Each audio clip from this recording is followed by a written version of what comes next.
mēs runājam par citiem komunālajiem skaitītājiem, tad siltums, gāze, ūdens. Manā skatījumā viennozīmīgi, lai šādu sistēmu ieviestu un lai viņa dotu kaut kādu atmaksāšanos, visticamāk viņa jēga apvienot kopā ar pārējiem komunālajiem skaitītājiem. Tad ieguvēji visi, teiksim, no vienas infrastruktūras. Ja mēs ejam tad iekšā vietējā uzskaitē un mājas automatizācijā, šeit tāda bildīga piemēram, faktiski centrā atrodas elektroenerģijas skaitītājs ar savu sistēmu, un viņam riņķī tātad ir pārējie komunālās uzskaites skaitītāji, un tāpat šie te mājas elektroierīces, kuras savu informāciju nodod skaitītājiem, un skaitītājs savukārt caur IT sistēmām var vadīt šos te patēriņus, kā arī nodot informācijas centru, ja, teiksim, ir noticis kaut vai bojājums pie jums, zemespriekums pusē, ja? Tātad to operatīvi mēs saņemam informāciju. Un būtiskā lieta, kas ir ļoti svarīga, tagad tiek Eiropā uzskatīt, ka ir bezmaz jābūt katrā mājā, tas ir energomonitors, kad mājā pie sienas esošs maziņš televizors praktiski, kurš rāda šīs te patēriņu, slodzes, enerģijas cenu, gan aktuālo uz brīdi, kad jūs patērējat, gan, teiksim, arī uz mēnesi kalkulē. Tagad funkcionalitāte ir dažādi un dažādi var rīkoties un arī var pieņemt, ka no šī monitora var vadīt, teiksim, mājas iekārtas. Un tikpat labi tas varētu būt arī interneta risinājums, interneta portāls, energo kompānijas vai kāds šādu pakalpojumu sniedzēju kompānijas portāls. Jo arī par šo jautājumu Eiropā diskutēja, kas, teiksim, te pavarās liels sevis iespējas faktiski. Es domāju, es runāju vairāk tādā Eiropas kontekstā un īsti Latvijas un patreizējā mūsu situācijā. Bet faktiski tur ir daudz dažādu iespēju. Un labajā pusītē ir jau iepriekš dažās prezentācijās pieminētās Dānijas, tāds neliels piemērs no Dong Energy kompānijas klientu komplekts par atsevišķu samaksu, par mēnešu pakalpojumu maksu.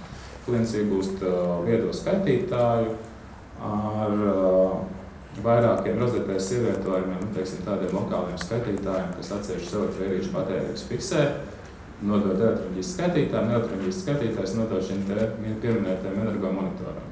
Un papildus vēl tur atsevišķas apsardzes funkcijas var nodrošināt šādā veidā. Un arī šo informāciju saņemt uz mobilā telefonu, un arī no mobilā telefona var ieslēgt šīs te elektroierīces, kuras ir pieslēgtas šādā veidā pie skaitītāja. Tāds pakalpojums, kurš pēc dāņu vārdiem ir diezgan populārs pie viņiem. Un attiecīgi arī dažādas efektivitātes veicināšanas programmas energo kompānija ir izstrādājusi un cilvēki cīnās zināmā mērā. Tā ir tāda kā spēlīte, kurš efektīvāk tērēs elektroenerģiju. Un tālākie soļi un paši būtiskākie, kas arī skar Latviju, protams, ir atvainojos Eiropas direktīvas prasības par kopīgiem noteikumiem attiecībā uz elektroenerģijas tirgu, kuri noteica, ka katrai dalībvalstī jānodrošina gala patērētāja mājsaimniecība aktīva dalība un sekošana līdz savu elektroenerģijas lietošanas paradumiem. Un ir noteikts, ka līdz 12. gada 3. septembrim katrai dalībvalstī jāveic tehniski ekonomiskais novērtējums šādu sistēmu ieviešanai un jāizstrādā precīzs grafiks, kā viņi to realizēs. Līdz tam brīdim arī var jau būt realizēts kāds nebūtu pilotu projekts, lai saprastu, par ko es stāstu un kāds varētu būt šādas sistēmas ieviešanas izmaksas un iespējas un funkcionalitāti. Lūk, un gala termiņš ir 2022. gads, kad 100% apmērā visiem skaitītājiem dalībvalstī jābūt pieslēgtiem pie šādas sistēmas. Tad ieviest sistēmu, skaitītāji pieslēgt klāt. Tā kā, krūtīgi sakot, laika ir diezgan maz, un faktiski šeit mēs kā kompānija droši vien sagaidām arī zināmā mērā griezīsimies gan pie regulatora, gan pie savas ministrijas ekonomikas, un šāda diskusija jārosina. Patiesībā jāizrunā šis jautājums ir, lai saprastu, ko tas mums maksā, ko tas mums prasa un kāda galvenais ir iegūt. Tas galvenais jau ir, ko mēs iegūstam šādu sistēmu ieviešot. No mums puses ir varbūt tikai dažas funkcijas, ko mēs patreiz redzam, ko mēs varētu izmantot. Tiksim, atslēgšana. Jā, un tātad jautājumi, kuri vispār globāli tiek risināti, runājot par viedajām sistēmām, tātad ir šī finansēšanas mehānismus. Faktiski lielākajā daļā Eiropas dalībvalstu regulators šo lomu pilda, nosakot, kādā veidā šādi projekti tiks finansēti un arī nosakot kaut kāds termiņus uzdevums kompānijām. Nākošais jautājums, kas, protams, ir aktuāls, ir standartizācijas lietas. jo vēl līdz šim par viedo tīklu definīciju diskutē, kas ir īsti viedais tīkls. Tāpat tiek diskutēts par standartiem attiecībā uz iekārtām, jo patreizajā brīdī katrs ražotājs vēl, protams, uz savu pusi. Ja mēs paņemam esošos elektroenerģijas skaitītājus, tad faktiski viņus vienā sistēmā, lai saslēgt, ir nedaudz jāpastrādā. Brīžiem pat tas nav iespējams. Tādēļ iet runa gan par atvērtu skaitītāju standartu, gan arī par pārējām iekārtām, kādas tiek izmantotas šajās sistēmās. Bet tā vēlme faktiski panākt to, ka es varu likt jebkuru no šāda veida iekārtām, viņi vienmēr saprot. Nākošais jautājums, protams, ņemot vērā, ka tā ir kolosāla infrastruktūra, kur ir pieeja gan datiem klientu, gan arī faktiski var man veļas mašīnu vadīt kāds hakers, kaut vai nemaz nerunājot par tīkla atslēgumiem. Tad, protams, šeit jautājums par datu drošību, jautājums, kādu komunikāciju risinājumu mēs izmantojam, vai tas ir, teiksim, publiskais tīkls, ko patreiz mēs izmantojam juridisko klientu skaitītāju datu nolasīšanai, piemēram, ja arī, teiksim, privātais tīkls, kas ir speciāli veidots šādu te viedā tīkla vajadzību dēļ.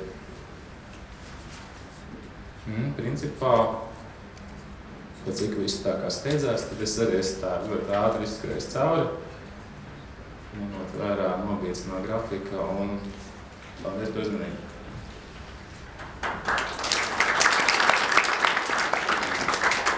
Tas bija neliels koncentrēts ieskats nākotnē. Lūdzu, kādi būtu jautājumi?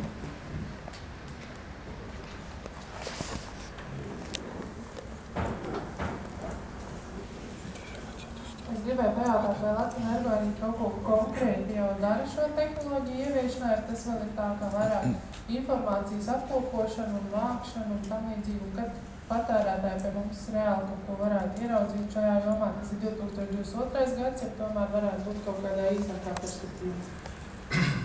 Principā 22. gads ir gala termiņš, kad es domāju, pilnīgi nereāli šāds te kaut ko skaitītājs uzstādīt, protams. Tas, kas pie mums patreiz notiek, tiek strādāts pie viedo tīklu koncepcijas izstrādes, lai vienkārši sagrupētu šos te jautājumus, kas ir atklāti, un uzrakstītu savu redzējumu uz to brīdi, kā mēs redzam viedā tīklu attīstību. Un arī, protams, kas nav mazsvarīgi, kādu funkcionalitāti mēs no viņiem vēlamies, sistēmas operatori, Latvenergo kā tirgotājs. Un tad faktiski mēs strādājām pie šīs te koncepcijas izstrādes un mēģinām saprast pamatu jautājumus.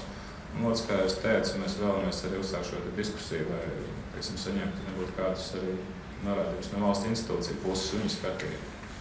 Skaidrs ir viens, ka šāda te apjoma projekts maksā pietiekoši pieklājīgu summu, un kura, protams, atkal gulstās uz kāda pleciem. Tā kā mēs apzināmies to, ka summas šeit ir lielas un potenciāli ieguvumi uz doto brīdi ir ļoti nopietni jāvērtē. Lūdzu, vēl kāds būtu jautājumi? Es gribēju par šiem pleciem pajautāt, vai tie pleci beigās caur sadales tīklu tarifu nebūs tas pats patērētājs? Nē, faktiski es jau īpaši daudz variantus neredzu. Mēs varam pievest Vācijas regulatoru lēmumu, ko man ir teikuši kolēģi, pats neesmu lasījis, ne īsti vēl dzirdējis to, bet tur ir nedaudz cits variants pieņemts. Ja vienā daļā valsts iet runa par tarifu, respektīvi par sadales tīklu pakalpojumu, drīzāk par tā komponentu varētu būt runa, tad Vācijā regulators ir tā kā pateicis, ka atrodiet iespēju šo projektu nofinansēt. Ja, un tad ir, protams, jautājums par šiem papildus pakalpojumiem, kādu vēl tirgu varētu būt iespējams nodrošināt. Protams, ir skaidrs, ja mēs paskatāmies kaut vai skandināvu, teiksim, mājsaimniecības patēriņu, kur ir siltumsūknis, tātad elektroapsildi, ja, kur ir kaut kā 4000, kā man rādīja mēneša patēriņš, tad, protams, salīdzinot ar mūsu vidējo patēriņu, kas varētu tur būt savu 20. daļa no tā, šeit ir jautājums par to ieguvumu tieši. Ja tur uz 4000 ir skaidrs, ka gan klients pats var kaut ko varbūt iegūt, gan arī, droši vien arī, es teikšu, tīkls varētu iegūt tīri uz to, ka šeit ir pīķi nav, ja, tad mūsu gadījumā, protams, jāskatās. Paldies! Līdz ar to, ievērojot mūsu nelielās izmaiņas dienas kārtībā, es gribētu aicināt uz